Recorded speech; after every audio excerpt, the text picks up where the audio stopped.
I'm sort of going through every moment here. Is there anything we learn that is both new and changes sort of our understanding of the facts of what happened that day, who inspired it, and how it happened? It may be new details, but not new to the narrative. Well, not new to the narrative, but I will say this. What I heard tonight was that there may be a hero in the story that they're telling, and it sounds like it might be Mike Pence. And I certainly heard new facts and details around Mike Pence, and certainly the narrative that they were setting up is Trump versus Pence, and really focusing on that.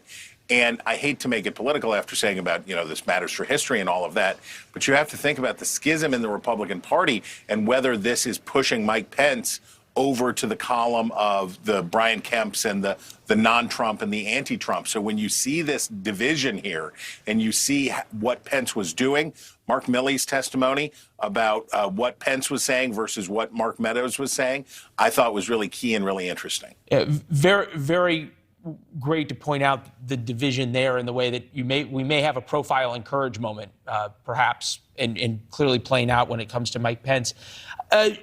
Great point that this should not be political. You have to view everything as political, though, especially 5 months before an election, Chris.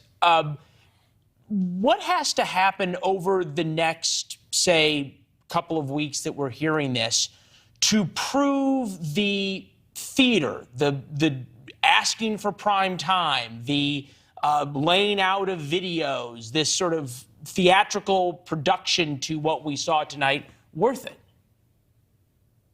Well, look, I mean, I'm sort of two minds. The Hollywoodification or the televisionification of Congress has happened in stages over the decades and all of that stuff. So yes, this is a change in terms of what time they're holding the hearings because they're chasing your viewers. But the truth here is, as long as they keep it sober, as long as it doesn't turn into something weird or inappropriate or whatever.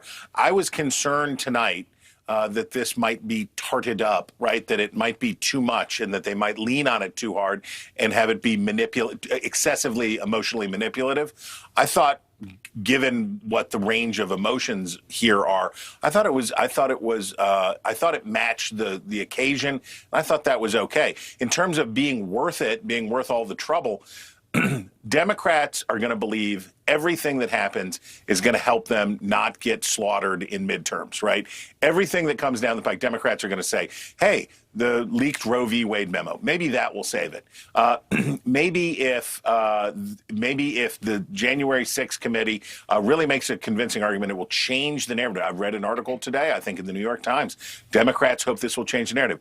That's not what this election is about. But that doesn't mean that the hearing shouldn't be held, and it doesn't mean that the record shouldn't be made. 100% there in the laying out of the facts. And in the Ivanka Trump, something new. Might hear from Don Jr., the Bill Barr deposition. These are important moments in the record. Mark Milley, as you pointed out, also extraordinarily candid and important. Chris, thank you. I don't know about you, Mark. Thank you for watching. Go to newsnationnow.com to find NewsNation on your television provider. And don't forget to click the red subscribe button below to get more of NewsNation's fact-driven, unbiased coverage.